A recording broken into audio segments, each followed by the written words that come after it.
guys, Ralph here, and welcome to True Power Trumpet Fitness on this thrilling Thursday here in Connecticut, man. Life's good, life's good. Anyway, it stopped snowing. We don't have that much on the ground. It's going to be 45 today. It's probably going to be all gone by tomorrow anyway. We got just a little dusting, and it's already melting. Sloppy, but melting. Anyway, you saw the thumbnail. A tremendous teaching tool. Tremendous teaching tool by Phil Smith. All right? Now, you know what? Let me honk and we'll talk about it. Okay?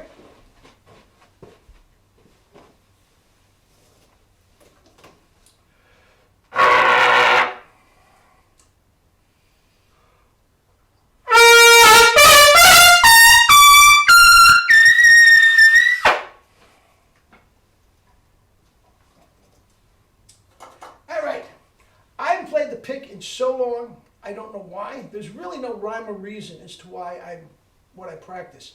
But let's see what we got.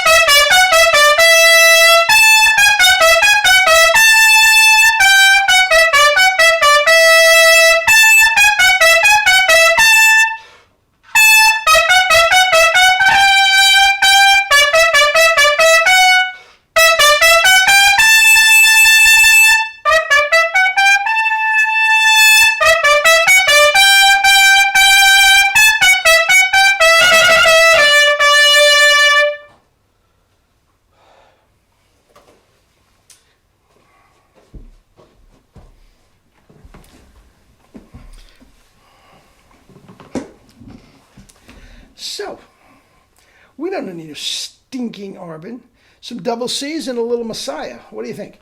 Is the Messiah on here? I'm not sure. No.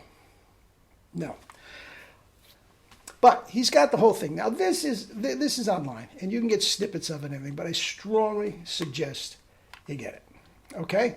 We've got Bach, we've got Stravinsky's Petrushka, Pictures at an Exhibition, Beethoven, Leonora, Strauss, Ein Heldenleben, Mahler Fifth, Rimsky-Korsakov, Scheherazade, Strauss, Don Juan, Debussy, Fetz, I hate Debussy, Ravel Piano Concerto, Shostakovich Piano Concerto, Respighi, Pines of Rome, Bartok Concerto for Orchestra. That's some cool licks. I might do those tomorrow. Bizet, Carmen Prelude. I love that ceremony. How you do that? Stravinsky, Firebird Suite, Wagner, Prelude. Ooh, I hate that. Debussy, La Mer, can't stand Debussy. Schumann, Mahler, Symphony No. 3, the post-horn solo, gorgeous. Capriccio Espanol, Rimsky-Korsakov, Gershwin, American in Paris, and ending with Bach, the Magnificat. Those are the 22 top most requested excerpts of all the auditions. Now, this was back in 1994. Maybe there's some new ones now. But here's the deal. Phil Smith. Now, I have done a couple videos on him, and I gush about his playing. There's no question about it. I do believe he is the last link to the golden age of brass. I really do. These young guys, God bless them, but there is no connection to Vacchiano, Batayan, Herb Smith. They're great players. But back in my day, everything revolved around Vacchiano in New York, and everybody's had this pretty much the same sound that I just loved and all this sort of stuff. Now it's different. There's a little of this, there's a little Boston, there's a little Alsace, there's a little Madrid, this type of thing. But anyway, Phil Smith. Now, even if you are a jazz player, you might just want to listen to this. Guys, I'm telling you, this is sublime trumpet playing. Okay? Now, if you do any teaching at all, especially with young kids, either high school or college level kids, even though you are the beboppingest jazz guy going, guys, at some point your students are going to be responsible for orchestral stuff. They are. And if you know nothing about it, orchestral stuff, you just don't know anything about it, you will have enough here to do justice to your student. Absolutely, if you do it do it with him, okay? Or her. Now, here's the deal. I told you, Mel Broyles was not a great teacher by any means. He would just pick up the Ralphie, this is what it's supposed to sound like. And, same thing. Again, if you know nothing about orchestral excerpts, all you do is you sit there with your student and you listen to this.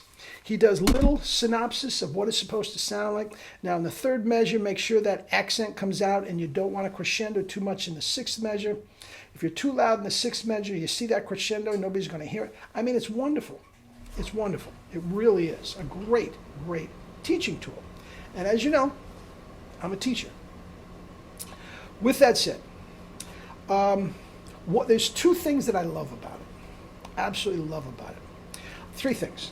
Number one, every note pops. Every note pops. Now, it's not as slam bam as Harry James or anything like that. It's more along the line of Maurice. Very, very delicate, but the notes pop. Okay? Tremendous. Number two, when he does his little synopsis, again, and this is just personal for me, I can hear Vacchiano talking. I can hear Vacchiano talking. I mean, he studied with it for how many years? And this is the foundation that all of us came from. Everything from, Miles Davis to Phil Smith to Mel Broyles and everything in between, right? This is the voice we're talking. So when he says, watch that accent there, sound line, watch that accent there. I did this with Leonard Bernstein, and I hear that, okay? And number three, and this is totally for me. Okay. Now, as you know, if you've been following these videos, I am not thrilled with the sound I'm getting on my laptop. Okay. I don't think that is a good representation of me, especially the lyrical stuff. Okay.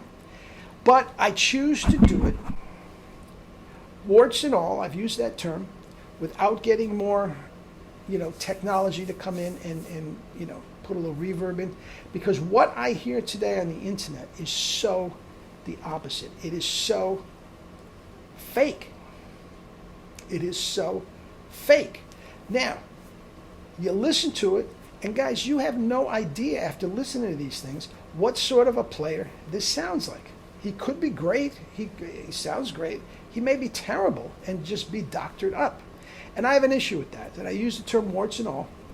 And even though mine might not have the savoir-faire of the other ones, I feel to do it this way. But the point is, I've heard Phil Smith play dozens of times live, and this is what he sounds like. In the back of Philharmonic Hall, this is what he sounds like. Now, if you look at the CD cover, you see it intimates that he did it in a concert hall. He made the recording. When it first came out in 1994, a bunch of us were discussing it one night, and we all were wondering if he actually did it in a concert hall or he did it in a studio. I think he did both. I think he did the master in the concert hall, and he went into the studio and doctored things up with a little reverb, tuned it up, maybe add a note here or there, that type of thing. But the point is, it is about as close to perfect as you're ever going to hear. Absolutely perfect. He is wonderful.